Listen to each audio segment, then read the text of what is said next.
Part 1. A Beginning in the Wild. The wind was a living thing. It had teeth and a voice. And in the heart of the Montana winter of 1875, it used both without mercy.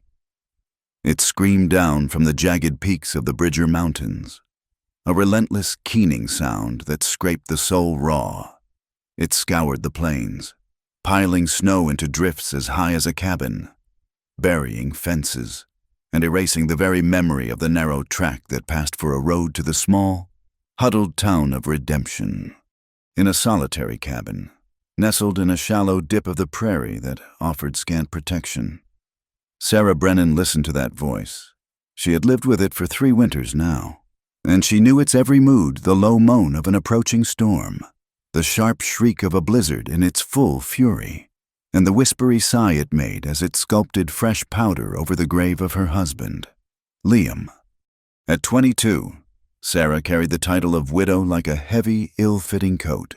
In Redemption, a woman alone was an anomaly, an untidy problem to be solved. They called her the stubborn Brennan widow behind hands cupped over mouths in the general store, their whispers as sharp as the winter wind. Stubborn for refusing to sell Liam's plot of land to Marcus Dawson, the wealthy rancher whose property swallowed the horizon. Stubborn for not accepting the clumsy, pitying marriage proposals from lonely homesteaders. Stubborn, most of all, for choosing solitude over the suffocating sympathy of the town's pious women. But it wasn't stubbornness, it was preservation. Her grief was a fragile, private thing, a garden she tended in the quiet of her cabin. The town wanted to trample it with their well-meaning boots, to plow it under and plant something more socially acceptable. So she kept to herself, her world shrinking to the 4 log walls, the small barn, and the endless aching white of the land. She was strong, a fact that surprised even herself. Her hands, once soft and suited to needlepoint, were now chapped and calloused from chopping wood and hauling water. Her shoulders, once slender, were now knotted with the muscle of survival. She moved with a weary grace, her body a testament to the daily war waged against the wilderness. Tonight, the storm was a bad one. The snow wasn't falling so much as it was being hurled horizontally against the cabin, rattling the single glass pane of her window. The fire in the stone hearth was her only companion, its crackling a defiant answer to the gale outside. She sat at the rough-hewn table, mending a tear in Liam's old woolen shirt, the familiar scent of him pine, sweat, and earth, a ghost in the fabric. It was then she heard it. Over the storm's roar, a new sound pierced the night.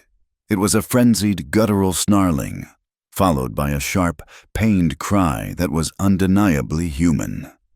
Sarah froze, the needle slipping from her numb fingers. Wolves.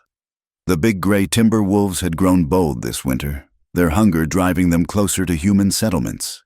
She'd seen their tracks, huge as a man's handprint, circling the barn just days ago. Common sense, the voice of survival she had honed for 3 years, screamed at her to stay put. Bar the door, add another log to the fire. Whatever was happening out there was the business of the wild, not hers. A lone woman with a single-shot rifle was no match for a hungry pack. But the cry came again, weaker this time, swallowed almost immediately by a fresh chorus of snarls. It was a sound of desperation, of a life being torn away piece by piece. She thought of Liam, pinned under his horse after a freak fall, his own cries lost to the vast, indifferent sky. She had not been there to hear him. She couldn't just sit here. The decision was a spark, hot and sudden, in the cold landscape of her caution.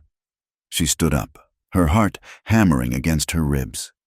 She pulled on her heavy sheepskin coat, wrapped a scarf around her face, and jammed a fur-lined hat over her auburn hair. From its place over the mantel, she took down Liam's rifle. Her hands were steady as she checked the load. She grabbed the powder horn and a handful of shot, stuffing them into her pocket. Opening the door was like opening a gate to hell. The wind tore the handle from her grasp, slamming the door back against the wall. Snow, fine and sharp as needles, blasted her face. Stealing her breath, she fought her way out, pulling the heavy door shut behind her, the world instantly dissolving into a dizzying vortex of white. She could barely see 10 feet ahead. The sound was her only guide, leaning into the wind, her boots sinking deep into the snow. She pushed forward, toward the dark shape of the cottonwood grove where the sounds were coming from. Each step was a battle. The cold was a physical blow, a solid weight pressing in on her. The scene materialized out of the swirling snow like a nightmare. A ring of shadows, low and sleek, circled a single, large figure. There were at least 5 of them, their eyes glowing with a feral green light. In the center, a man was on his knees. He held a long knife, its blade flashing in the gloom as he swiped at the lunging shapes. He was a big man, broad-shouldered and powerful.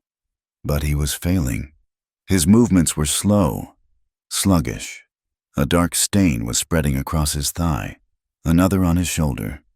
One wolf, larger than the rest, feinted left and then lunged right, sinking its teeth into the man's arm. He roared, a sound of fury and agony, and drove his knife into the animal's side. The wolf yelped and fell back, but another took its place instantly. They were wearing him down. A relentless, patient siege. Sarah raised the rifle, her cheek pressed against the cold wood stock, her breath plumed in front of her, a fleeting cloud in the chaos. The wind buffeted her, trying to wrench the weapon from her hands. It was an impossible shot. The wolves and the man were a tangled, moving mass. Hitting one might mean hitting the other. She waited for a fraction of a second, for a sliver of an opening. A wolf broke from the circle, preparing for a flanking attack. For just a moment, it was silhouetted against a drift of snow. Now, the rifle boomed, the sound shockingly loud. A thunderclap that momentarily silenced the storm. The recoil slammed into her shoulder. The wolf yelped, a high, thin sound, and collapsed. The pack scattered. They were predators, but they were also cowards. An armed human was a threat they hadn't calculated. They hesitated, their glowing eyes fixed on her, snarling their uncertainty. The man on the ground took the opportunity, staggering to his feet. He swayed, using the knife as a crutch to keep from falling. "Get back," he rasped, his voice raw. Sarah didn't move. She began the slow, deliberate process of reloading, her fingers clumsy with cold as she poured the powder and rammed the shot home. The wolves watched her, their lips curled back from their teeth. They knew she was vulnerable. The alpha, the big one, took a tentative step forward. "I said get back, damn it," the man growled, taking a wobbly step to place himself between her and the pack. It was a foolish, noble gesture from a man who could barely stand. She finished reloading and raised the rifle again, aiming not at a specific wolf, but into the space above their heads. She fired a second time.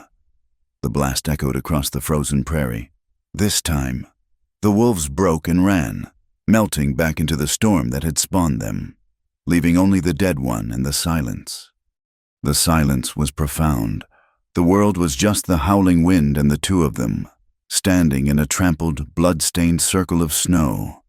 The man stood for a moment longer. Then his legs gave out. He crumpled to the ground, his knife falling from his grasp. Sarah rushed to his side, her earlier fear replaced by a surge of adrenaline. Up close, he was even bigger than she had thought. He was dressed in quality clothes, a thick wool coat, now torn and blood-soaked, and leather trousers, even under the grime and blood. His face had strong, handsome lines, a square jaw shadowed with dark stubble, a straight nose, and a broad forehead. His dark hair was matted with snow and blood. She knelt beside him, her hand going to his neck to check for a pulse. It was there, thready but steady. He was alive. His eyes fluttered open, unfocused and clouded with pain. They were a startlingly deep blue, the color of a summer sky. "Emma," he breathed, the name a puff of vapor in the frigid air. His hand, clumsy in its thick glove, fumbled at his chest. clutching at a leather cord around his neck. She could just make out the glint of worn gold, a wedding band. "I'm sorry." Then his eyes rolled back, and he went limp. Sarah stayed there for a long moment, kneeling in the snow, the wind trying to tear her away. The full weight of her actions crashed down on her. She had just saved a man's life, a complete stranger, a man who was now her responsibility. The dilemma was stark, brutal. She could leave him. The storm would finish what the wolves had started. No one would ever know. It would be the sensible thing to do, the safe thing. He was a drifter, an unknown quantity. He could be an outlaw, a murderer. Bringing him into her home, her sanctuary, was a risk she couldn't properly measure. And the town, the town. The thought of their reaction sent a cold dread through her that had nothing to do with the temperature. Jenkins, the town gossip, would have the story twisted into something ugly before the snow even melted. The good women of the Redemption Ladies' Auxiliary would declare her a fallen woman. Marcus Dawson would see it as yet another sign of her foolishness, her unsuitability to manage her own affairs, her own land. They would strip away what little peace she had managed to build, layer by layer, with their judgment and their scorn. She looked down at the man's face. In the dim light, he looked younger than she'd first thought, perhaps not yet 30. There was a deep line of sorrow etched between his brows, a vulnerability in the slackness of his unconscious features that belied his size. He had whispered a woman's name. He wore a wedding ring. He was not just a nameless drifter. He was a man who had loved, a man who was suffering. He was a man who, in his last conscious moment, had tried to protect her. She thought of Liam again, of his kindness, of the way he would always stop to help a neighbor, even when it cost him. What would he do? The answer was as clear and painful as a shard of ice in her heart. To leave this man would be to let a part of herself die. 2. The part that Liam had loved, the part that still believed in compassion, even in a world that offered so little of it. She had fought to preserve her life, her land, her memories. Now, she had to fight to preserve her humanity. "Damn you," she whispered, to the man, to the storm, to her own bleeding heart. With a groan of effort, she looped her arms under his, trying to lift him. The dead weight was staggering. He was all solid muscle and bone. Gritting her teeth, she began to drag him. It was a torturous, desperate journey back to the cabin. She pulled, she slipped, she fell. She got up and pulled again. His boots plowed deep furrows in the snow, a trail marking her impossible choice. Her lungs burned, her muscles screamed, but she did not stop. Finally, they reached the cabin. She managed to get the door open and haul him over the threshold, his body thudding onto the wooden floor. She collapsed beside him for a moment, gasping for air, her strength utterly spent. Then, with the last of her energy, she rose, shut the heavy door, and dropped the thick wooden bar into place. The howling of the wind was instantly muted, reduced to a distant moan. The warmth of the fire wrapped around her like a blanket. The silence inside was as profound as the chaos outside had been. She looked down at the man lying on her floor. Blood was seeping from his wounds, staining the clean-scrubbed pine. He was a danger. He was a burden. He was the embodiment of every scandal the town could ever invent about her. He was also, for now, alive, and that, she realized, had to be enough. Part 2. The Thaw of Winter Days. The first few days were a blur of snow and blood. Outside, the blizzard raged, sealing the small cabin in a world of roaring white. Inside, a more intimate storm was being weathered. Sarah had managed, with strength she didn't know she possessed, to drag the man to her narrow bed. The only soft surface in the cabin, the floor was no place for a wounded man to heal, and she found she couldn't leave him there. Cutting away his ruined clothes was a grim, necessary intimacy. The fabric, stiff with frozen blood. peeled away to reveal a landscape of hard muscle and scarred skin. The wolf bites were deep, ragged gashes on his shoulder, arm, and thigh.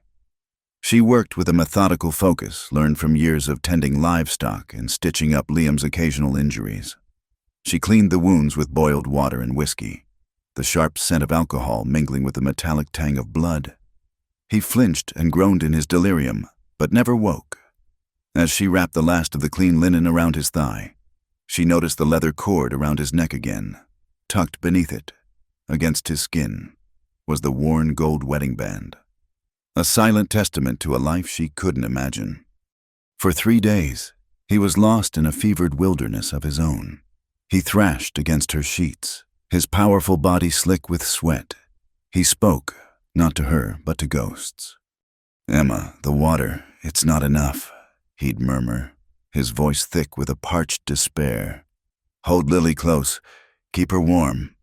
Later, his tone would shift, sharpened by a terrible guilt. "My fault. I should have been quicker, should have seen the signs. The dust, God, the dust." Sarah sat by his bedside, wiping his brow with a cool cloth, forcing spoonfuls of thin broth between his chapped lips.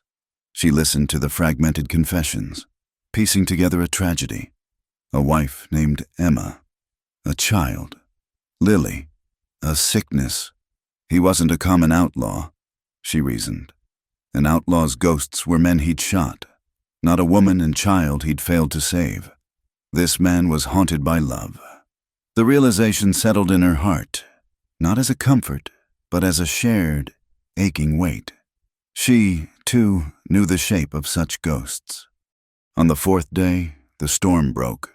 A fragile, watery sunlight seeped through the window, illuminating a world transformed, buried under a pristine blanket of white. And in the sudden, profound silence, the man's eyes opened. They were clear, and they were fixed on her. For a long moment, neither of them spoke. He took in his surroundings, the rough-hewn log walls, the stone hearth, the scent of pine and wood smoke. His gaze lingered on the rifle resting over the mantelpiece before returning to her face. There was a raw intelligence in those blue eyes, a cautious, assessing look that made her feel suddenly aware of her worn dress, the stray wisps of hair escaping her braid. "Where am I?" he asked. His voice was a low, gravelly rasp. "My cabin," she said simply, her tone even. "You had a run-in with some wolves." He tried to sit up, a sharp intake of breath hissing through his teeth as pain shot through him. He fell back against the pillows, a flicker of frustration crossing his face. "I remember. The storm. The attack." He looked at his bandaged arm, then at her. "You—" Sarah nodded, moving to the hearth to stir the pot of soup she'd made. "Someone had to." "You shot one of them," he stated, not a question. "I did." He was quiet for a long time, watching her. "You saved my life." "You were bleeding on my land," she replied, not turning around. It was easier to talk to the fire. "It seemed polite to either patch you up or bury you. It's too cold for digging." A low sound rumbled in his chest, a dry, rusty noise that might have been a chuckle. "My thanks, then, for choosing the warmer option." He paused. "My name is Cole Hartley." "Sarah Brennan." The introduction hung in the air. Simple and stark. He was Cole. She was Sarah. And he was in her bed, in her home, a fact that felt both monumentally significant and utterly ordinary. The days that followed fell into a slow, quiet rhythm, governed by the needs of a healing body and the confines of the snowbound cabin. Cole's strength returned with a stubborn slowness. At first, he could only sit up for a few minutes at a time, his face pale with the effort. Then he was able to stand, leaning heavily on the bedpost. Soon, he was able to limp the few steps to the table, where he would sit and watch her work. He was a quiet man, speaking only when necessary. But his eyes missed nothing. He watched her knead bread, her hands sure and capable. He watched her mend her clothes, her stitches small and neat. He watched her stare out the window at the endless white, a familiar shadow of loss in her gaze. Their conversations came in fits and starts, small offerings of truth in the vast silence. "This was your husband's place?" he asked one afternoon, his eyes on a small, faded photograph on the mantel of a smiling young man with kind eyes. "Liam's," she confirmed, her voice soft. "He built this cabin with his own 2 hands, said the view was worth the wind." Was. The single word was gentle, but direct. Sarah took a breath. "He was breaking a new horse, 2 years ago. A good horse, just spooked. It threw him, fell on him. He was gone before I could get the doctor from town." She said it plainly, without tears. The pain was an old companion now, a dull ache beneath her ribs that never truly went away. She had learned to live around it. Cole was silent for a long time. Then he said, his voice low, "I'm sorry." Later that evening, as she was changing the dressing on his shoulder, he spoke again. "Emma, my wife, and Lily, our girl. She was 6. It was diphtheria. Came through the settlement like a prairie fire. Took them both in the same week." He looked down at his own hands, large and scarred, as if they were foreign objects. "There was nothing I could do. A man can fight wolves. He can fight other men, but you can't fight a sickness you can't see." In that moment, the cabin ceased to be just her sanctuary. It became a shared space, a shelter for 2 souls shipwrecked by the same storm of grief. She looked at him, at the raw pain in his eyes, and saw her own sorrow reflected there. A fragile, unspoken understanding formed between them, more real than any words. But with that understanding came a new and terrifying complication.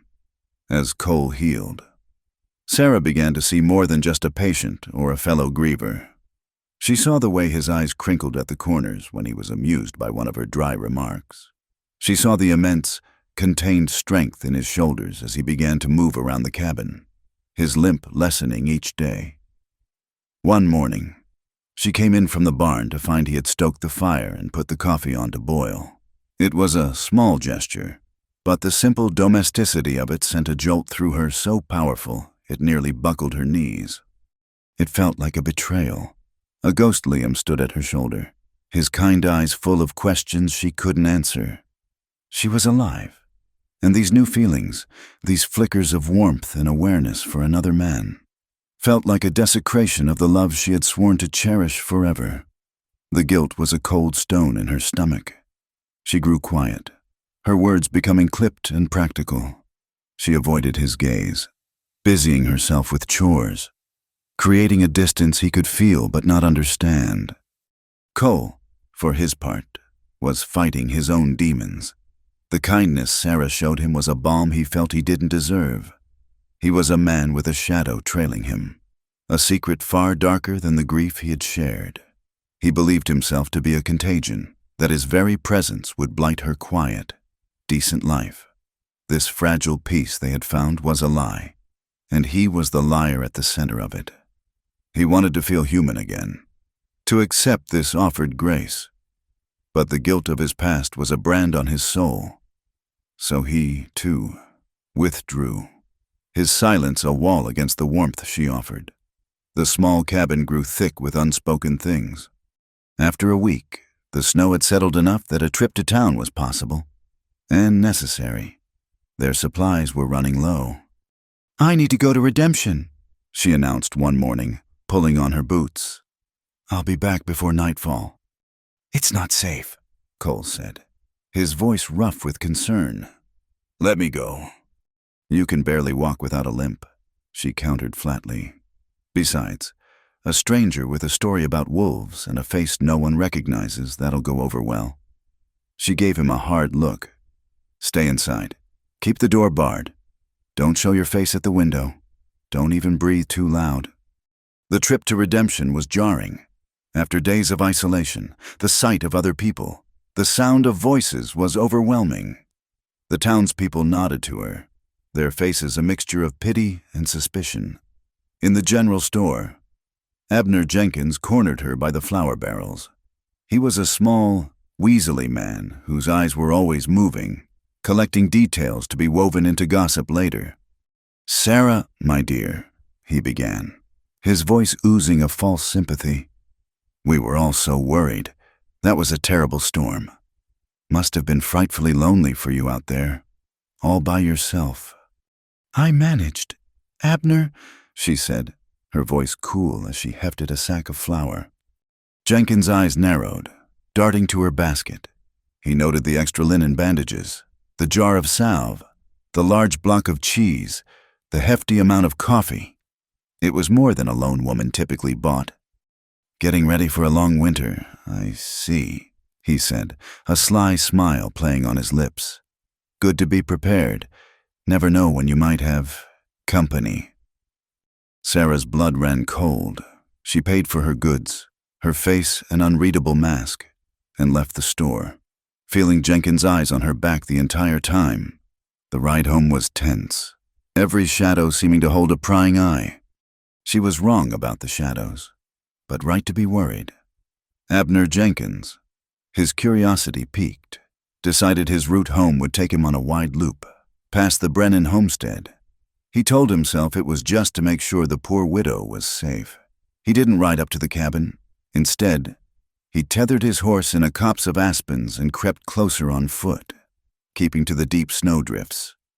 He saw nothing at first, just the quiet cabin, a curl of smoke rising from its chimney into the crisp, still air. He was about to turn back, disappointed, when a movement at the window caught his eye. It was a silhouette, brief, just for a second, a figure moving past the glass. It wasn't Sarah's slender frame. This was the shape of a man, broad-shouldered and tall. A triumphant, ugly smile spread across Abner Jenkins' face. He backed away as quietly as he had come. He had his story, a big one. The stubborn Brennan widow wasn't so lonely after all. By the time he reached town, the embers of rumor would be glowing. By morning, they would be afire. Unaware, Sarah rode the last mile home, a sense of foreboding settling over her. She saw the cabin, a welcoming plume of smoke rising to greet her. For a fleeting moment, the sight of it felt like coming home in a way it hadn't since Liam's death. Then she pushed the thought away, the guilt sharp and familiar. She had survived the town. Now she just had to survive the slow, complicated thaw happening inside her own heart. Part 3. The pressure of the town and the seed of affection. The fire of rumor, once lit by Abner Jenkins's malicious spark, caught quickly in the dry kindling of redemption's piety. It began as whispers in the general store, mutated into knowing glances over hymn books on Sunday, and finally blossomed into a full-blown scandal. The stubborn Brennan widow, who had held herself aloof in her grief, was harboring a man, a strange man. And in the small, rigid world of the frontier, there was no sin more deliciously condemnable than a private life made public. Sarah felt the shift before she heard it. On her next trip for supplies, the nods were cooler, the greetings clipped. Mrs. Gable, who ran the mercantile, counted her change with an air of profound disapproval. Her lips pursed into a thin, hard line. The silence that fell when Sarah entered a room was a palpable force, a wall of judgment she had to push through. The confrontation she knew was coming arrived on a Tuesday afternoon. It came in the form of a buggy drawn by a stout gray mare, carrying 3 women who considered themselves the moral arbiters of redemption. Mrs. Miller, the preacher's wife, a woman whose charity never extended beyond her own harsh opinions, and the 2 Henderson sisters, spinsters who found purpose in the perceived failings of others. Cole, who had been outside splitting wood, saw them coming. His axe strokes faltered. "Company," he said, his voice a low growl as he followed Sarah back inside. "And they don't look like they're here for coffee." "Stay in the back room," Sarah ordered, her own voice tight. "Don't make a sound." She smoothed her apron. her jaw set in a stubborn line he was beginning to recognize. She met the women on her small porch, forcing them to state their business in the cold, open air. "Sarah, dear," Mrs. Miller began, her smile as thin and brittle as ice. "We've come out of Christian concern for your well-being." "I'm well, thank you," Sarah replied, her politeness a shield. "It is not your physical health we are concerned with, but your spiritual health, your reputation."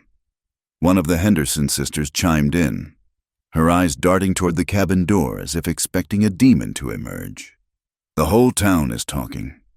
"The town has little else to do," Sarah said evenly. Mrs. Miller's smile vanished. "There are stories of a man staying here. Abner Jenkins saw him himself, a widow, living in such close quarters with a vagrant. It is an affront to decency and a stain on the memory of your dear husband." The mention of Liam was a deliberate cruelty, a knife twisted in an old wound. Sarah's hands clenched into fists at her sides. "My husband taught me to be charitable to those in need. There was a man, injured. I offered him aid, as any decent person would. He will be on his way as soon as he is able." "That is not for you to decide," Mrs. Miller's voice rose, sharp and shrill. "You are a woman alone. You must send him away. Now, you must live a righteous life, Sarah, or you will find yourself completely alone. The church will not support such impropriety. The community will turn its back." It was an ultimatum, plain and simple. Conform or be cast out. "Thank you for your concern," Sarah said, her voice dangerously quiet. "You've braved a cold ride to deliver it. Now, if you'll excuse me, I have chores." She turned and went back inside, shutting the door firmly in their shocked faces. She leaned against the door, her heart pounding with a mixture of fear and fury. From the small back room, Cole emerged, his face a grim mask. "I heard," he said. "I'll leave. Tonight, I won't bring this down on you." "No," she said, her voice fierce. She turned to face him, her eyes flashing. "You're not fully healed. You'd not last 2 days out there." "It's better than ruining you," he argued, his own guilt a raw edge in his voice. "They're right. It isn't proper." "Proper?" A short, bitter laugh escaped her. "Was it proper for my husband to die and leave me alone at 20? Is it proper for this town to watch me struggle and offer nothing but judgment? This is my land, my home. I decide what is proper here." She took a step closer to him, her anger giving way to a desperate plea. "Don't you dare leave because of them." His blue eyes searched her face, and for the first time he saw past the capable widow to the lonely, defiant woman beneath. He saw her fear, and the incredible strength that held it at bay. He gave a slow nod. "All right, Sarah, I'll stay." Their shared defiance forged a new bond between them. The town's pressure, intended to tear them apart, was instead fusing them together. They were allies now, partners in a quiet rebellion. In the days that followed, the tension in the cabin eased, replaced by a comfortable, collaborative rhythm. The world outside might be hostile, but within the 4 log walls, they began to build a life. Cole, his strength now almost fully returned, refused to be idle. He was a man accustomed to work, and he found it on her small homestead. He started with the fence line along the northern pasture, which had been battered by the blizzard. Sarah came out to help him, and they worked side by side in the crisp winter air. His movements were efficient and strong, the rhythmic thud of his mallet driving new posts into the frozen ground a steady, reassuring beat. He showed her how to properly stretch the wire, his large, calloused hand briefly covering hers on the tool. The contact was brief, accidental, but a current, warm and startling, passed between them. Sarah pulled her hand back as if burned, a blush creeping up her neck. Cole, too, seemed flustered. clearing his throat and turning his attention back to the fence with an intensity that was slightly overdone. They fell into an easy routine. He would chop wood, stacking it in neat, high piles that promised warmth for weeks to come.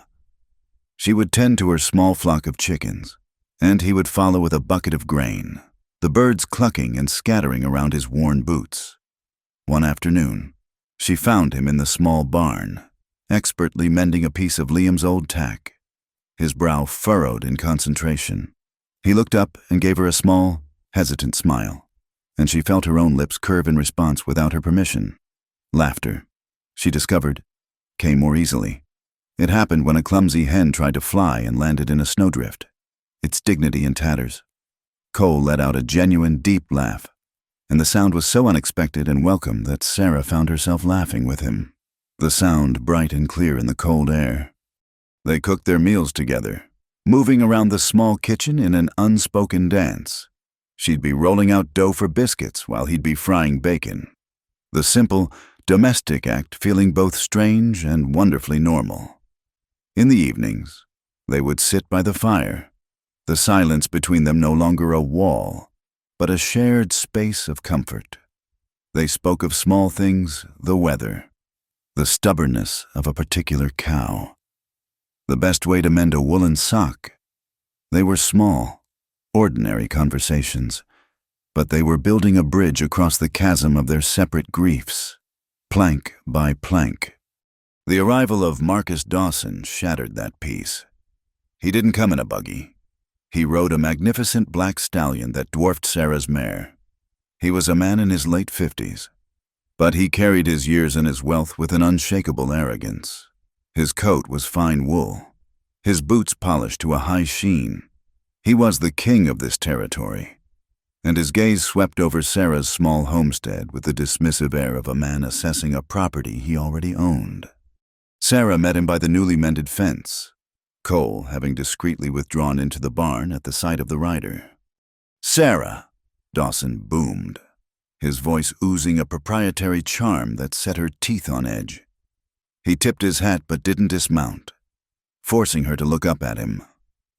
"I came because I'm a concerned neighbor." "I don't need your concern, Marcus," she said. "Oh, I think you do," he said, his smile not reaching his cold, calculating eyes. "I've heard the talk in town.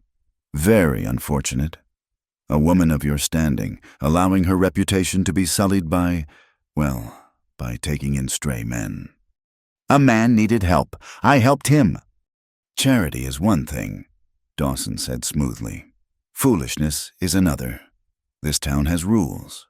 Sarah, you break them, you pay the price, but I am here to offer you a solution, an escape." He leaned forward in his saddle, his voice dropping. "Marry me. A marriage of convenience. You understand. It would silence the gossip immediately. Your good name would be restored. This land, joined with mine, we would be the most powerful force in this valley. I would protect you. You would be secure." The proposal was so cold, so transactional. It took her breath away. He wasn't offering his heart. He was offering a business merger. He wanted her land, and she was the inconvenient baggage that came with the deed. "My answer is no," she said, her voice shaking with repressed anger. "Don't be a fool," he snapped, his charming facade dropping. "What is your alternative? To live here in disgrace with some nameless drifter? To be a pariah, I am offering you respectability." "I'd rather have my self-respect." It was at that moment that the barn door opened. Cole stepped out, wiping his hands on a rag. He didn't say a word. He simply walked to the fence and stood beside Sarah. He wasn't armed, he wasn't threatening, but his presence was a solid, unshakable statement. He was with her. Dawson's eyes narrowed, taking in Cole from head to toe. He saw the worn clothes, but also the powerful build and the steady, unwavering gaze. This was not the pathetic stray he had imagined. This was a rival. "So this is him," Dawson sneered. "This is what you choose over my protection, a saddle tramp who will be gone with the spring thaw, leaving you with nothing but a ruined name." Cole met his gaze. "The lady said no," he said, his voice quiet but carrying the unmistakable weight of command. The air crackled with tension. It was a clash of two different kinds of power: Dawson's, which was built on wealth and intimidation, and Cole's, which came from an inner stillness, a quiet refusal to be moved. Dawson stared for a moment longer, his face turning a dark, mottled red. He had been dismissed by a widow and a nobody. It was an insult he would not forgive. "You'll regret this, Sarah," he spat, yanking on his horse's reins. "Both of you. This town knows how to deal with filth." He spurred his horse, galloping away without a backward glance, leaving a trail of churned-up snow and palpable menace in his wake. The silence that followed was heavy. The threat was no longer a matter of whispers and gossip. It now had a face and a name. They were truly alone against the town, against a powerful man who would not rest until he got what he wanted. Sarah let out a shaky breath she hadn't realized she was holding. She felt a tremor run through her. Cole saw it, slowly, as if not to spook a wild creature. He reached out and placed his hand on her arm. His touch was firm, steadying. It wasn't an accidental brush this time. It was a deliberate act of comfort, of alliance. She looked up at him, her eyes meeting his, in their blue depths. She saw not just a reflection of her own fear, but a promise that she was no longer facing this world alone. The cold winter air was still between them, but for the first time, a fragile, tender warmth was beginning to bloom in its place. Part 4. The explosion of conflict. The fragile peace that had settled in the cabin did not last the day. Marcus Dawson was not a man to accept defeat, especially not at the hands of a woman he considered his inferior and a man he considered a nobody. His reprisal was swift and brutal. He returned the following afternoon, not alone this time, but flanked by two hard-faced men who worked as his ranch foremen. They sat on their horses like statues, their hands resting near the pistols on their hips, their presence a calculated display of force. Dawson didn't bother with the fence this time. He rode his stallion right up to the porch, its hooves churning the snow into mud. "I've come to make my final offer. Sarah," he said, his voice stripped of all its earlier pretense. It was cold, hard, and ugly. "It's not a proposal, it's a warning." Cole stepped out of the cabin to stand beside her. His stance relaxed, but his eyes missing nothing. The two foremen tensed, their gazes locking onto him. "You've had your answer, Dawson," Sarah said, her voice steady despite the frantic beating of her heart. "What I had was a foolish girl's fantasy," Dawson sneered. He gestured dismissively at Cole. "You're throwing your life away for this wanted man, did you know that?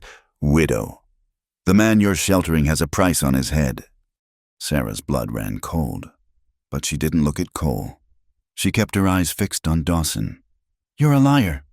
Dawson laughed, a harsh, grating sound. "Am I? There's a wanted poster for a Cole Hartley out of Texas.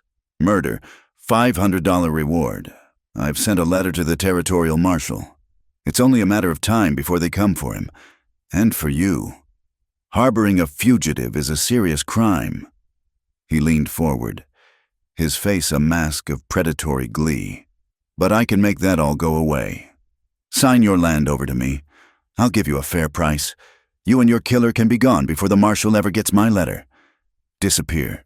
Or," his voice dropped to a menacing whisper, "you can stay, and I'll watch as they put him in chains and throw you in a cell. I will own this land one way or another. The only question is whether you walk away from it or are dragged." He then turned his full contempt on Sarah. Liam Brennan was a good man, a respected man. He would be turning in his grave to see you shaming his memory, turning his home into a hideout for common criminals. You spit on his name every day this man remains under your roof. The cruelty of his words was a physical blow.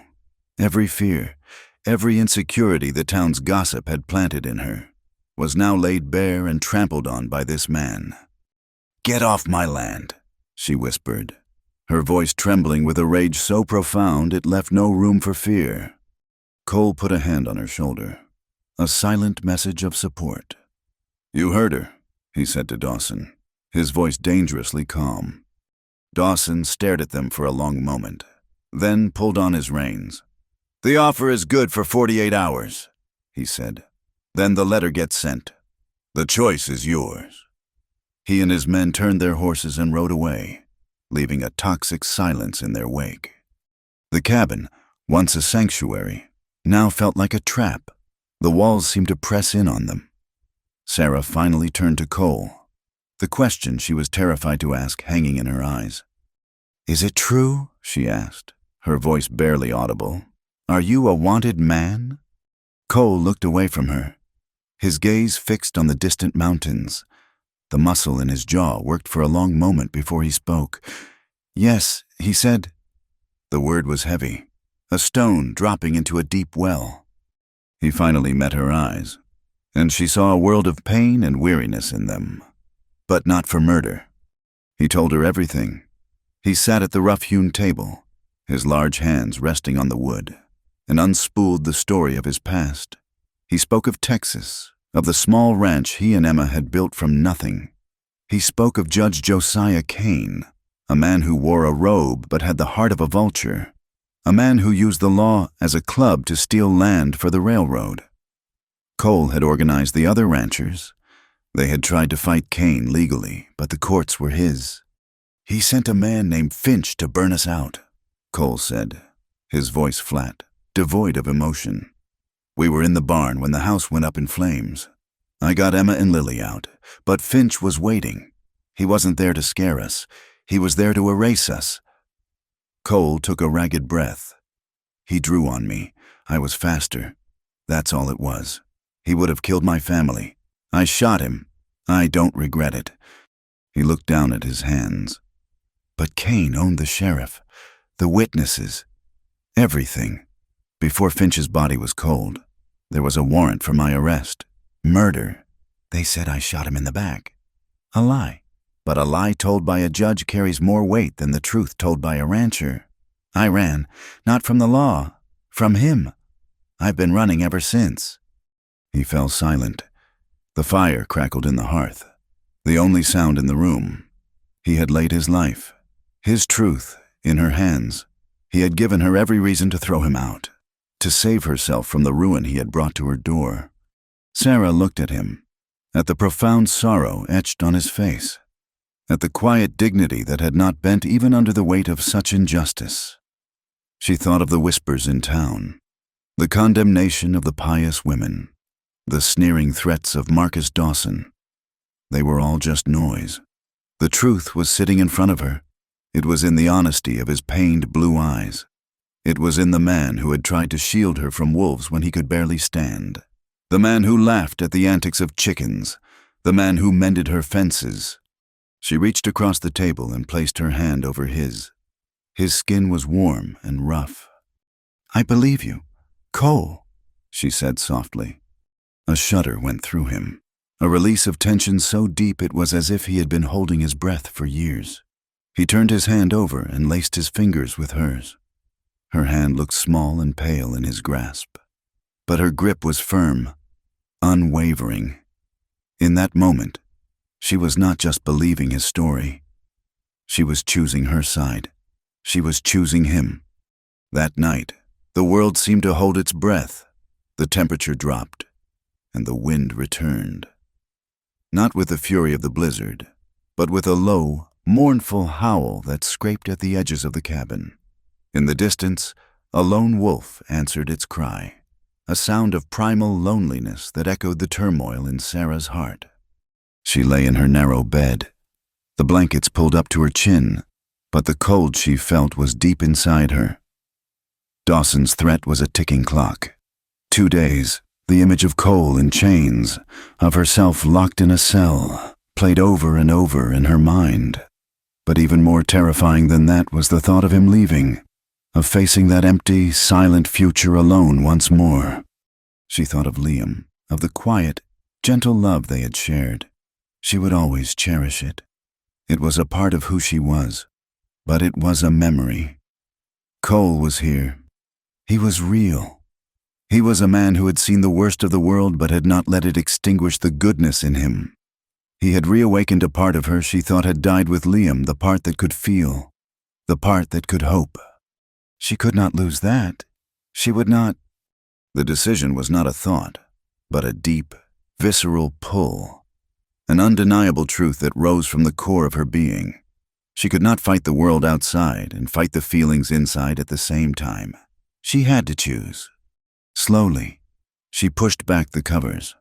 The floorboards were icy beneath her bare feet. The fire in the hearth had burned down to glowing orange embers, casting long, dancing shadows on the walls. Cole was a long shape on his makeshift bed near the fire, a single blanket covering him. She could see the steady rise and fall of his chest. He was not asleep. She walked toward him, each step a deliberate act of will. Her heart was a wild bird beating against her ribs. He turned his head as she approached, his eyes questioning in the dim light. She didn't speak. Words were inadequate for what she needed to say. She stopped beside him, with trembling fingers. She untied the ribbon at the neck of her simple cotton nightgown. It was the last barrier, the last vestige of the grieving widow, the last shield against the vulnerability that was about to consume her. She shrugged it from her shoulders, letting it pool at her feet on the floor. She stood before him, bathed in the soft glow of the embers, shivering not from the cold, but from the raw, terrifying honesty of her choice. Cole's eyes widened, first in shock, then in a profound, dawning understanding. He saw not just a woman's form, but the bearing of a soul. He saw her courage, her trust, her silent plea for solace in a world that offered none. He slowly lifted the edge of his blanket, an invitation. She knelt and slipped into the warmth beside him, pulling the rough wool blanket around her shoulders. He opened his arms, and she went into them without hesitation. His embrace was strong, sure, a harbor against the storm. She pressed her face against his chest, feeling the steady, solid beat of his heart against her cheek. It was the most reassuring sound she had ever heard. The warmth of his skin seeped into hers, chasing away the deep, internal chill. It was not a moment of passion, but something deeper, more elemental. It was two broken souls finding the missing pieces of themselves in the other. She was still trembling. He smoothed her hair, his hand gentle and infinitely tender. He held her, simply held her, letting his strength flow into her, a silent promise of protection. He leaned down, his lips brushing against her hair, his voice a low, rough whisper that was meant for her alone. "I choose you," he said, the words a vow in the quiet dark, "till dawn, and forever after." A single tear slipped from her eye, a tear not of sorrow, but of release. The fight was not over. In fact, it had just begun. But for the first time in a long time, she was not afraid. She was no longer Sarah Brennan, the stubborn widow. She was just Sarah, and she was not alone. Part V, the town's judgment. Dawn broke, painting the snow-covered prairie in soft hues of rose and lavender. Inside the cabin, a different kind of light had dawned. The air was still and quiet, charged with the tender aftermath of the night's vow. For the first time in 3 years, Sarah woke not to the hollow echo of absence, but to the steady presence of another heartbeat beside her own.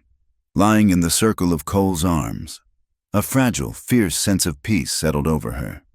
The threats of the world outside seemed distant, muted by the profound truth of their connection. They spoke in low murmurs as the sun climbed higher, making plans not for a lifetime, but for the next few hours. They knew Dawson's deadline had passed. The fragile sanctuary they had built was living on borrowed time. "I won't let him take you," she whispered, her hand tracing the line of his jaw. "And I won't let him destroy you," he answered, his voice rough with an emotion that went deeper than words. "Whatever happens, we face it, together." The knock on the door came just before noon. It wasn't the arrogant rap of Dawson's men, but a firm, official rhythm that spoke of the law. Sarah's heart plummeted. Cole's face became a stoic mask, his eyes old and weary. He knew that sound all too well. He squeezed her hand once, a silent message of reassurance, before he rose and pulled on his shirt. Sarah opened the door. Sheriff Garrett stood on the porch, his hat in his hands. He was a tall, lanky man in his 50s, with a drooping mustache and a perpetually tired expression. He wasn't a cruel man, but he was a man who followed orders and disliked complications. Behind him stood 2 deputies, their hands hovering nervously near their holsters. "Ma'am," the sheriff said, his eyes avoiding hers, "I'm looking for a man named Cole Hartley." "He's here," Cole said, stepping forward to stand beside Sarah. He was calm, his hands held loosely at his sides. Sheriff Garrett finally looked up, his gaze assessing Cole. He seemed to sigh, as if the reality of the situation was a weight on his shoulders. "Mr. Hartley, I have a warrant for your arrest. From Texas, on a charge of murder." He held out the official paper, its words a stark confirmation of Dawson's threat. "A formal complaint has also been filed by Mr. Marcus Dawson, identifying you as the fugitive in question." Sarah stepped in front of Cole. "A lioness protecting her den? You can't. It's a lie. Dawson is the liar. He's trying to steal my land." "That may or may not be, ma'am," the sheriff said, his voice gentle but firm. "But this warrant is real, and my duty is clear. I have to take him in." Cole placed a hand on Sarah's arm, his touch calming the tremor of her fury. "It's all right, Sarah," he said quietly. Then, to the sheriff, "I won't cause any trouble. Let me get my coat." They rode to redemption in a grim, silent procession. Cole, his hands bound in front of him, sat on his horse with a quiet dignity that infuriated the deputies. Sarah rode beside him, her back ramrod straight, her expression a mixture of defiance and despair. The town, it seemed, had been waiting for them. As they turned onto the main street, they were met with a sea of hostile, curious faces. Abner Jenkins was there, front and center, his eyes gleaming, Mrs. Miller and the Henderson sisters stood with a cluster of church women, their expressions sanctimonious and condemning. Marcus Dawson watched from the porch of the saloon, a thin, triumphant smile on his lips. He had orchestrated this. This was his theater, and they were the unwilling actors in his play. The crowd began to murmur, the whispers growing into a low, ugly buzz. "Murderer! Look at her! Shameless! Jezebel!"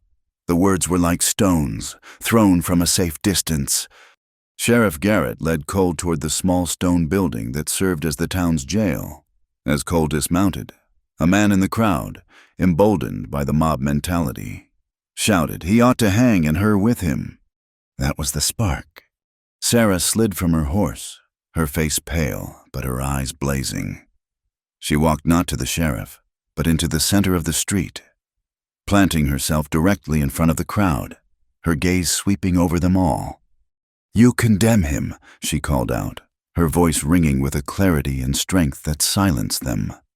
"You who hide behind whispers and gossip, you, who pass judgment without knowing a single truth." She pointed a shaking finger toward Dawson. "You listen to the words of a greedy liar who wants nothing more than to own every last one of you, and you call it justice."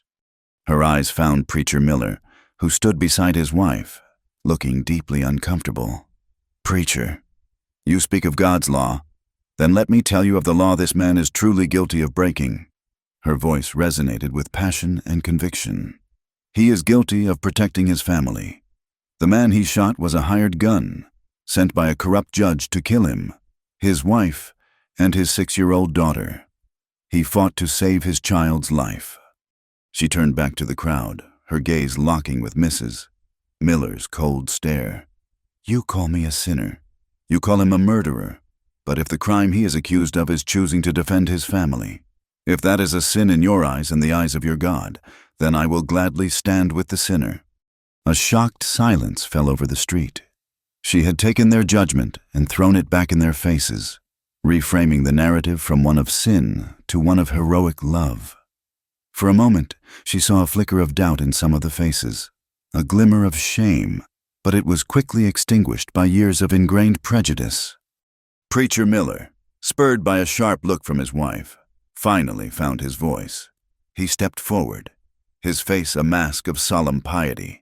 "Sarah Brennan," he declared, his voice booming for all to hear, "you have stood before this community and chosen the company of a killer over the word of God. You have spoken blasphemy and shown no remorse for your shameless conduct. As of this moment, you are no longer welcome in the house of the Lord. You are cast out from this congregation." It was done. Her excommunication was public and absolute. The label was now official: Jezebel. The jailhouse door slammed shut behind Cole, the sound echoing the finality of the town's verdict. Sarah was left standing alone in the street, an outcast in a sea of her accusers. Later, she was allowed to see him. The jail was a single room with 2 small, barred cells. Cole sat on the edge of the cot in one of them, the fading afternoon light striping the floor.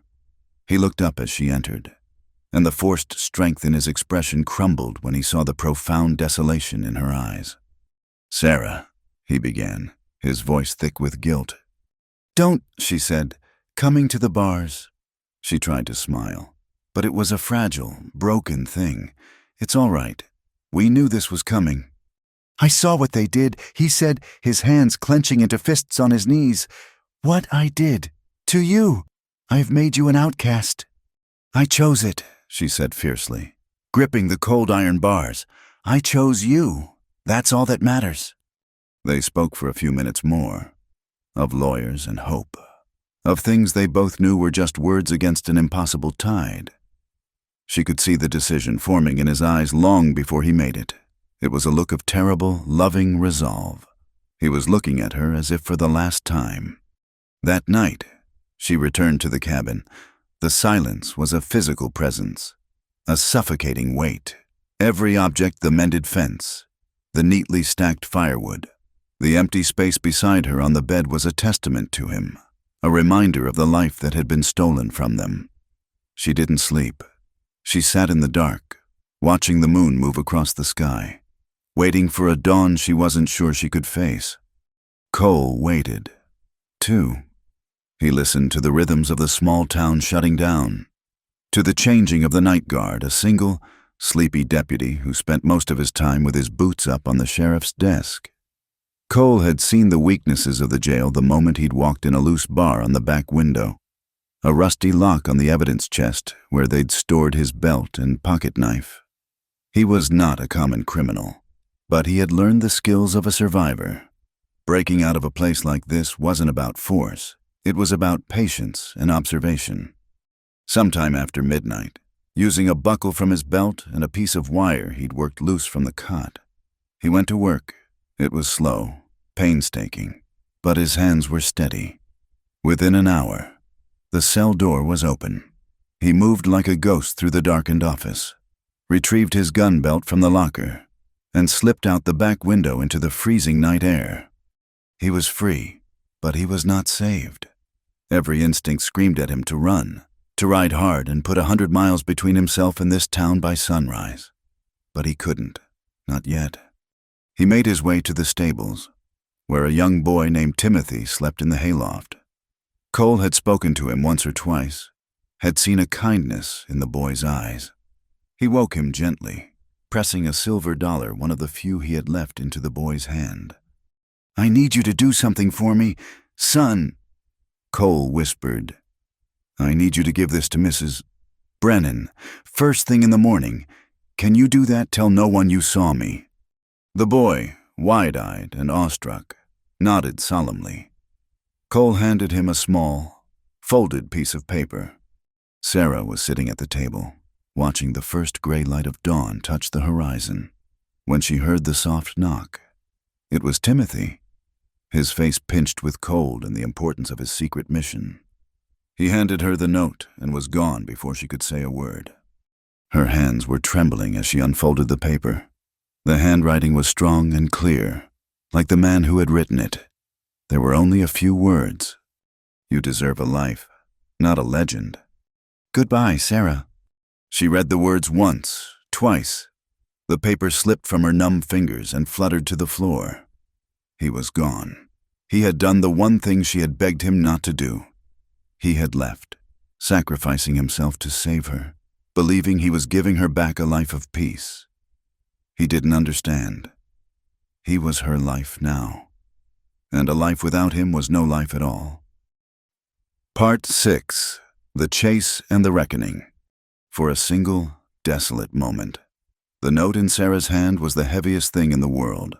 The 4 words, "You deserve a life," not a legend, were a prison sentence. He had built walls around her with his noble sacrifice, intending to keep her safe, but succeeding only in locking her into the very loneliness he had saved her from. Grief, sharp and suffocating, threatened to pull her under. Then, something else rose in its place. Not sorrow, but a white-hot, stubborn fury. He did not get to decide her life for her. He did not get to write the ending to their story. The town had tried to define her as the stubborn widow. Marcus Dawson had tried to define her as a prize to be won. And now Cole, in an act of misguided love, was trying to define her as a woman who needed to be protected from her own choices. She rejected all of it. Her life was not a legend to be told later. It was a thing to be lived, right now, with him. The paralysis broke. She moved with a sudden, fierce purpose that left no room for doubt. She strode to the hearth, adding logs until the fire roared, a defiant blaze against the cold emptiness of the cabin. From her trunk, she pulled out Liam's heavy winter trousers and a wool shirt, shedding her dress without a second thought. Propriety was a luxury she could no longer afford. She packed a canvas satchel with what was left of the jerky and hardtack, a small tin of coffee, and every last cartridge she had for the rifle. She pulled on her thickest coat, her sheepskin gloves, and jammed her hat on her head. Her last act was to retrieve a small wooden box from her bedside drawer. She paused, her fingers tracing the worn carvings, before tucking it deep into an inner pocket. Outside, the air was sharp and clean, the morning sun glinting off the vast expanse of snow. She saddled her mare, Bess, with practiced, urgent hands. As she mounted, she took one last look at the cabin. It had been her shelter, her prison, and her sanctuary. Now, it was just a place she was leaving. She knew Cole wouldn't take the main road toward Redemption or any other town. He was a ghost, and ghosts stick to the shadows. He would head into the wild, broken country of the foothills, where a man could disappear. She scanned the horizon. Her eyes narrowed. He was on foot, but he was strong and driven. He had a 12-hour head start. The first few hours were a desperate, frantic search for a sign. Finally, near a frozen creek bed, she found it, a single, deep boot print in a patch of wind-scoured snow, the mark of a large man moving with a long stride. It was pointing west, toward the mountains.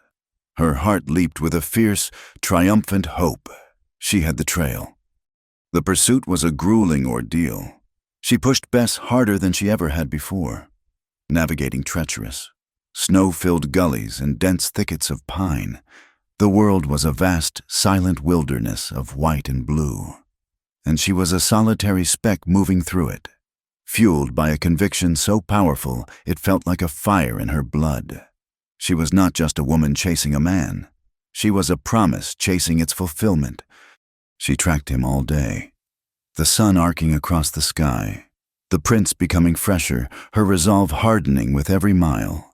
As dusk began to bleed purple and orange across the horizon, she recognized the landscape, a familiar stand of cottonwoods, a distinctive outcropping of rock. Her breath caught in her throat. His trail was leading directly to the place where it had all begun. She found him there, in the clearing where she had first seen him, a man on his knees in the snow, fighting for his life. He wasn't on his knees now.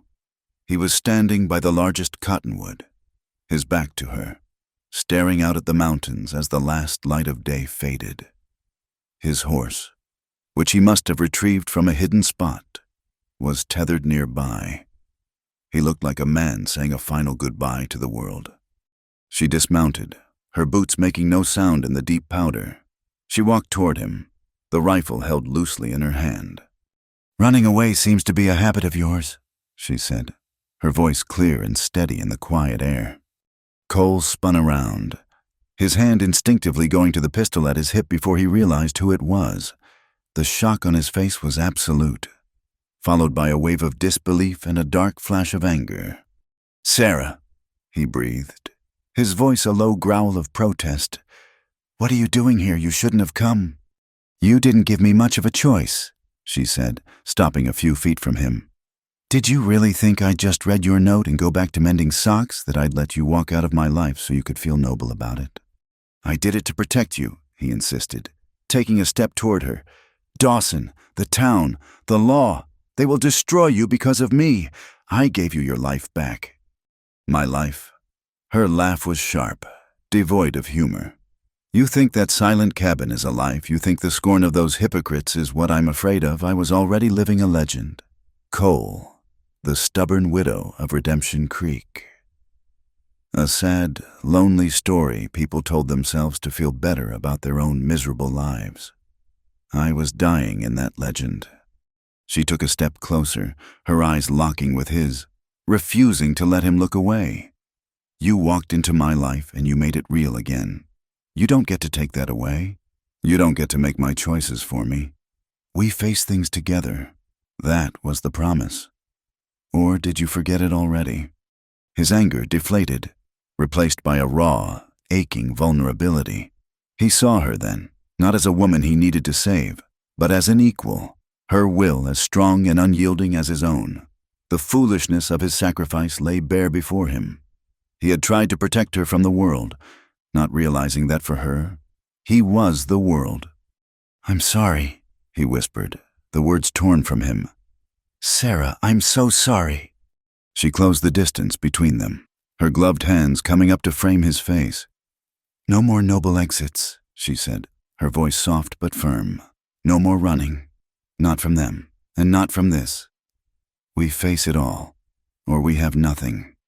He leaned his forehead against hers, a shudder of relief and surrender running through his powerful frame. "Together," he agreed, his voice thick with emotion. For a long time, they just stood there, two figures silhouetted against the deepening twilight, the wilderness their only witness. Then Sarah pulled back slightly. "There's one more thing we have to do," she said. "If we're going to have a future, we have to bury the past." She reached into her coat and pulled out the small wooden box. She opened it, and inside, resting on a bed of faded velvet, was a simple, thin gold band. Liam's ring. She had worn it on a chain around her neck for 2 years before finally putting it away, but she had never been able to truly let it go. Cole understood immediately. His own hand went to the leather cord around his neck, and he pulled it over his head. The worn wedding band, Emma's ring, gleamed softly in the fading light. It had been his penance, his connection to the family he had lost, the ghost he had carried for years. Together, without another word, they went to the base of the great cottonwood tree. Using his knife, Cole chipped away at the frozen earth, digging a small, deep hole in the dark soil beneath the snow. The work was hard, the ground resistant, but they worked as a team, Sarah clearing the loose dirt with her hands. When the hole was deep enough, Cole held out his ring. He looked at it for a long moment, a silent farewell to the woman he had loved and the daughter he had adored. He was not dishonoring their memory. He was finally releasing himself from the prison of his grief. He placed the ring gently into the hole. Then he looked at Sarah. She held Liam's ring in her palm, her expression full of a soft, gentle sorrow. "He was a good man," she whispered. "He deserved more than a memory." She took a steadying breath. "But a memory is all he can be, and I choose to live." She placed the ring in the earth beside Cole's. Two small circles of gold, lying together in the cold ground, symbols of two past lives, two great loves, now laid to rest. They covered the hole, pushing the dirt back in, tamping it down until it was level. They had made a new grave, not of people, but of the grief that had defined them. It was their true wedding, a vow made not with promises for the future, but with a shared letting go of the past. As they stood, the last sliver of the sun vanished behind the mountains. A deep, profound cold began to settle over the clearing, and with it, a change in the air. The silence was no longer peaceful. It was watchful, predatory. Then they heard it. A long, chilling howl that rose and fell in the twilight, closer than before. Another answered from the east, and a third from the west. The sounds were mournful, hungry, and terribly familiar. Cole's hand went to his pistol. Sarah raised her rifle, her eyes scanning the darkening tree line. Out of the shadows, a pair of green eyes glowed. Then another, and another. They were emerging from the woods, silent as specters, their forms sleek and gray against the snow. It was the same pack, and at its head, larger and bolder than the rest, was the alpha wolf she had faced once before. They were encircled. The wilderness, which had just witnessed their vow of a new life, had returned to deliver its final, brutal test. The past, in its most primal form, had come back to claim them. Cole stepped to Sarah's side, their shoulders brushing. He drew his pistol, the click of the hammer cocking unnaturally loud in the tense silence. "Looks like they didn't appreciate us trespassing," he said, his voice grim. "It was their hunting ground first," Sarah replied, her cheek pressed against the cold stock of her rifle. They stood back to back, a tiny island of defiance in a closing circle of feral hunger. They were no longer a rescuer and a victim, a widow and a fugitive. They were partners, equals, ready to face the teeth of the wild together. Part 7. The Final Battle and the Proposal. The world shrank to a circle of snow, illuminated by a sliver of a moon that offered more shadow than light. The cold was a physical entity, a presence that leached warmth and courage. The wolves were no longer just glowing eyes in the dark. They were sleek, muscular forms, their breath pluming in the frigid air. They moved with a chilling, coordinated grace, a fluid ring of gray death tightening around the two figures at its center. The alpha stood apart, watchful and still, its head low, its intelligence a palpable threat. There was no more time for words. Sarah and Cole stood back to back, a small island of warmth and defiance. He held his pistol, its dark metal a stark contrast to the snow. She cradled the heavy stock of her rifle, its familiar weight a grim comfort. They moved as one, a slow, rotating pivot, ensuring no angle was left unwatched. The big one, Cole's voice was a low murmur, barely disturbing the silence. "He's the one controlling them. If you get a clear shot." "He's smart," Sarah breathed back, her eyes sighting down the long barrel. "He's staying behind the others." The alpha let out a low, guttural growl, and the circle began to move. A slow, mesmerizing rotation. It was a test of nerve, an attempt to dizzy and disorient them. Then, in a blur of motion, two wolves broke from the pack, attacking from opposite sides. The world exploded into sound and fury. Cole's pistol barked, a sharp, angry crack that echoed in the enclosed clearing. One of the attacking wolves yelped, tumbling head over heels into a snowdrift, its charge broken. Simultaneously, Sarah's rifle boomed, the recoil a solid punch against her shoulder. The second wolf, already in midair, was slammed back down, its life extinguished before it could reach them. The immediate assault was over, but it was just a probe. The pack did not retreat. They flowed back into their circling formation, their low snarls a constant, menacing chorus. The scent of gunpowder and fresh blood hung heavy in the air. "Reload," Cole said, his voice tight as he swapped a spent cartridge. Sarah's hands were clumsy with cold and adrenaline. But she didn't fumble. Powder horn, patch, ball, ramrod.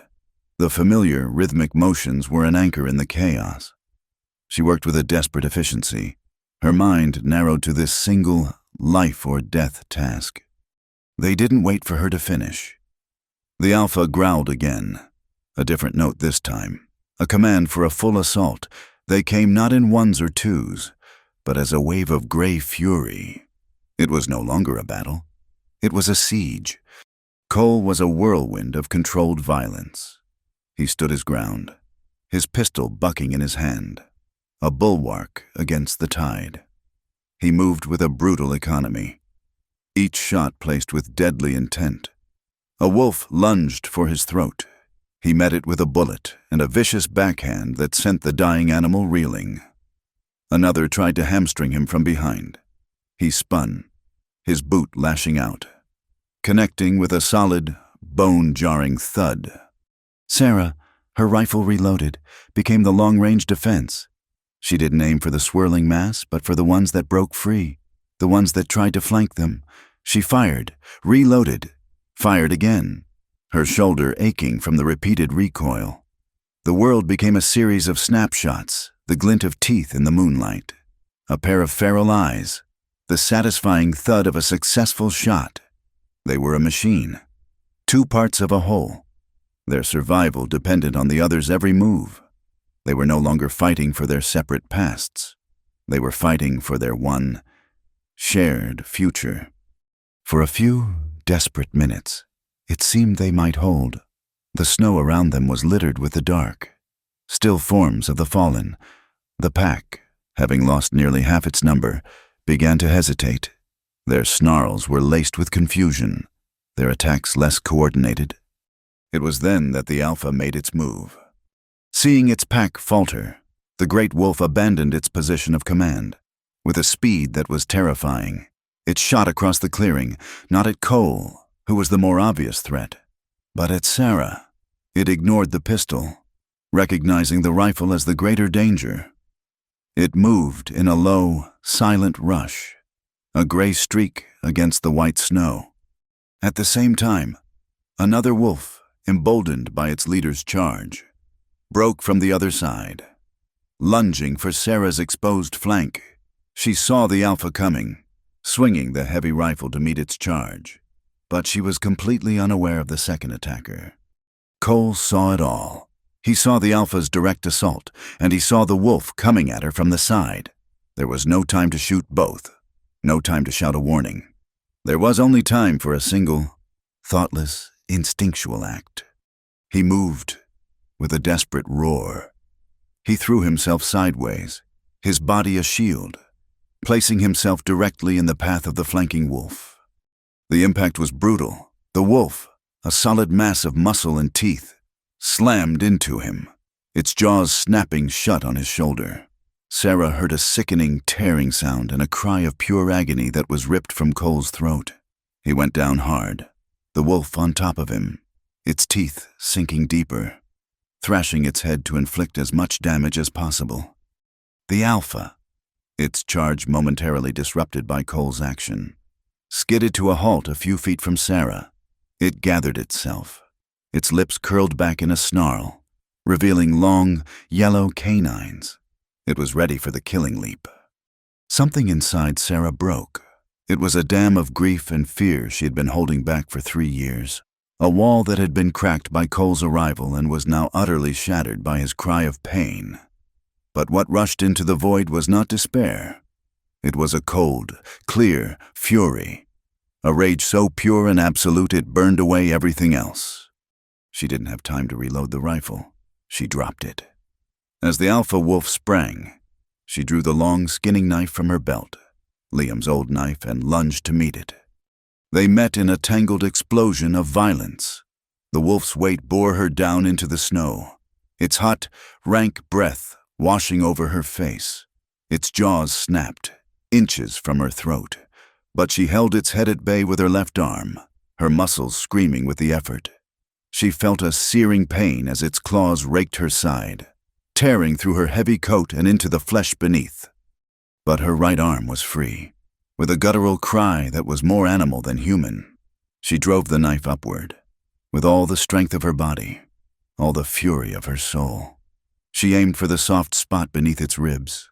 Just as Liam had taught her to do with a deer, the blade sank deep, grating against bone. The great wolf shuddered, a terrible, convulsive tremor. A hot gush of blood poured over her hand. Its eyes, inches from hers, widened in a moment of shocked surprise, the feral green light in them flickering, and then dying. Its body went limp, a dead, heavy weight on top of her. Silence. The sudden, absolute silence was more shocking than the chaos had been. The remaining wolves, their leader dead, their pack broken, hesitated. They looked from the still form of the alpha to the woman who had killed it. Then, one by one, they turned and melted back into the dark woods, their retreat a silent admission of defeat. Sarah shoved the heavy carcass off her, scrambling to her feet, her breath coming in ragged, painful gasps. The adrenaline was already fading, leaving behind a deep, shaking cold and a searing pain in her side. But she ignored it. Cole. She stumbled to where he lay. He had managed to kill the wolf that had attacked him, its body lying beside him. But he was not moving. A dark, ugly stain was spreading rapidly across his shoulder and chest, melting the snow crimson beneath him. "Cole, no!" she sobbed, falling to her knees beside him. She ripped a piece of fabric from her own torn shirt, pressing it hard against the mangled wound, trying desperately to stem the bleeding. "Don't you leave me. Don't you dare." His eyelids fluttered. He looked up at her, his blue eyes clouded with pain but focused on her face. He saw the blood on her cheek, the fierce, terrified love in her eyes. A faint, pained smile touched his lips. "Did we win?" he rasped, his voice a ragged whisper. "We won," she choked out, tears streaming down her face and freezing on her cheeks. "Now be quiet. We need to stop the bleeding. I need to get you back." "Sarah," he breathed, his hand coming up to weakly touch her face. His fingers were icy cold. "Look at me." "I'm looking," she said, her voice breaking. "Just save your strength." "No, have to say this." His breathing was shallow, each word an effort. He looked at her, his gaze holding hers with a desperate intensity. He saw the battlefield around them, the silent bodies of the wolves, the vast, indifferent wilderness. And he saw the woman who had faced it all with him, who had become the fierce, unshakable center of his world. "Not because of town," he whispered, his voice gaining a strange, urgent clarity. "Not despite them, because I choose you, forever." The words hung in the frozen air, a declaration more powerful than any battle cry. It was not a proposal born of convenience or defiance. It was not a solution to a problem. It was the simplest, purest truth in the world. Sarah stared at him, the full weight of his words piercing through her fear and her pain. In the midst of death and desolation, he was offering her a new beginning. He was offering her everything. Her tears fell freely now, but they were no longer tears of fear. She leaned down, pressing her forehead against his, her answer as fierce and absolute as his proposal. "Yes," she whispered against his skin, "but no more noble exits. We face everything together." Part 8. The Thaw and the Meaning. The world swam back into focus through a haze of pain and cold. For Sarah, the battle was not over. A new, more desperate one had just begun. Cole was a dead weight, his consciousness flickering like a dying candle flame. The blood from his shoulder wound was a terrifying, steady seep that her makeshift bandage could only slow, not stop. Getting him back to the cabin was an impossible task, and therefore, the only task that mattered. The journey was a nightmare echo of the first time she had dragged him from this very clearing. But then, he had been a stranger, a burden she had chosen out of a flicker of humanity. Now, he was the other half of her soul, and his weight was the weight of her entire world. She managed to get him onto his horse, half lifting, half wrestling his limp body into the saddle. She mounted her own mare, Bess, taking his reins, and began the slow, torturous trek back, her own pain a dull, rhythmic throb in her side. Every rustle in the trees, every shadow cast by the moon, was a fresh terror. But the wolves did not return. The wilderness, having tested them to their absolute limit, had fallen silent. The days that followed were a crucible. Cole's life hung by the thinnest of threads, suspended over a chasm of fever and infection. The wound was deep, ragged, and vicious. Sarah worked with a grim, relentless focus that pushed her past the point of exhaustion. She cleaned the wound, stitched the torn flesh with a steady hand she didn't know she possessed, and spooned broth and willow bark tea between his cracked lips. She slept in snatches, slumped in a chair by his bedside, her hand never leaving his. As if she could anchor his spirit to the world through her touch alone. This healing was different from the first. There was no guarded silence, no careful distance. It was a raw, desperate intimacy. In his delirium, he didn't call for Emma and Lily anymore. He called for her. "Sarah," he would murmur, his voice a dry rasp. "Stay, don't leave." "I'm here," she would whisper back, her voice thick with unshed tears. "I'm not going anywhere." Slowly, miraculously, he began to mend. The fever broke one rainy dawn, leaving him weak and pale, but clear-eyed, as his strength returned. So did the world outside. The great thaw began. The iron grip of winter loosened, and the prairie began to breathe again. The sound of dripping water from the eaves replaced the howling of the wind. The vast, monotonous white gave way to patches of rich, dark earth. The creek, frozen solid for months, began to murmur and then to rush, its voice a celebration of its own liberation. The threat of the wolves, like the snow itself, melted away, their season of hunger over. The world was being reborn, and with it, so were they.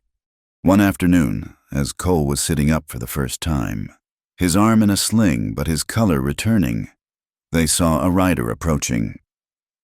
It was Sheriff Garrett. Sarah's hand instinctively went to the rifle, but Cole laid his good hand over hers.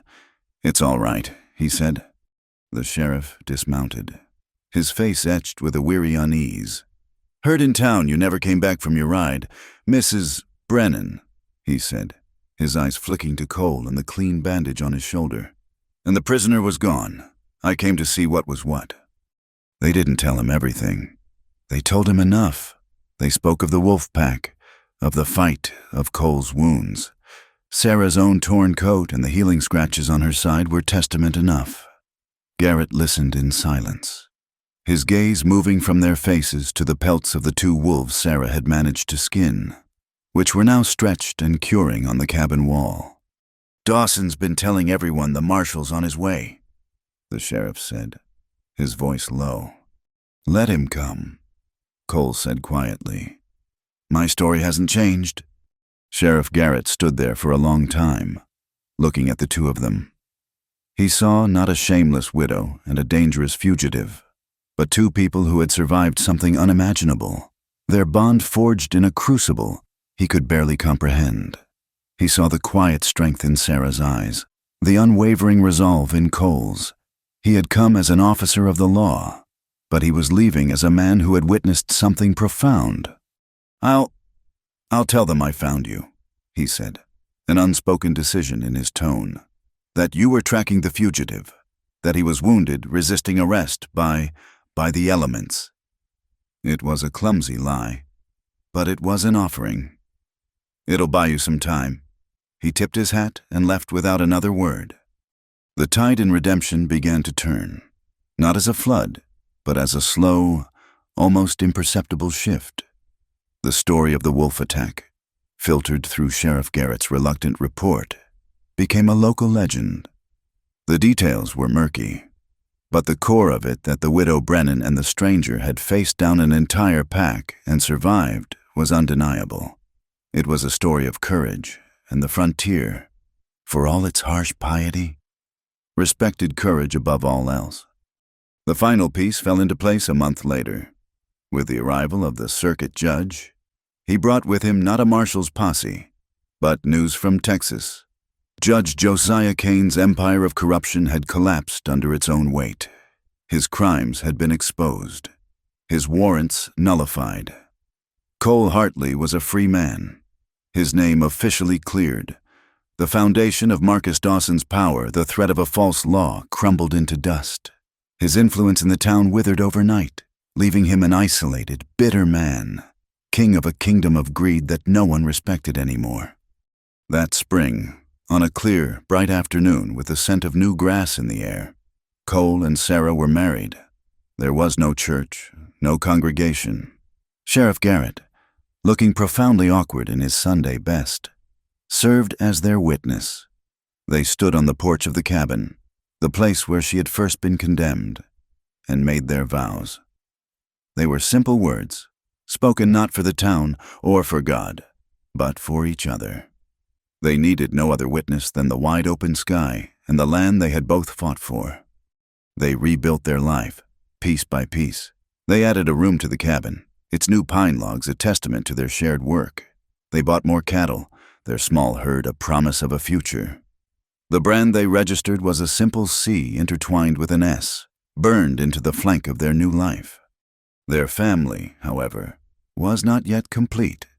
That autumn, a fever swept through a poor homesteader's family on the edge of town, leaving a single survivor, a 7-year-old boy named Eli, a small, quiet child with eyes that had seen too much loss. The good women of the church spoke of sending him to an orphanage back east, seeing him as another burden, another problem to be solved. Sarah and Cole heard the story and rode into town. They didn't speak to the preacher or the ladies' auxiliary. They went straight to the small house where Eli was being kept, a ghost in his own empty home. Sarah knelt down in front of him. She didn't offer him pity. She offered him a home. "We know what it's like to be alone," she said softly. "We're building a family, and there's room in it for you, if you'll have us." The boy, who hadn't spoken in a week, looked from Sarah's kind face to the quiet, strong man standing behind her. He saw the matching scars on their hands, the unspoken understanding that flowed between them.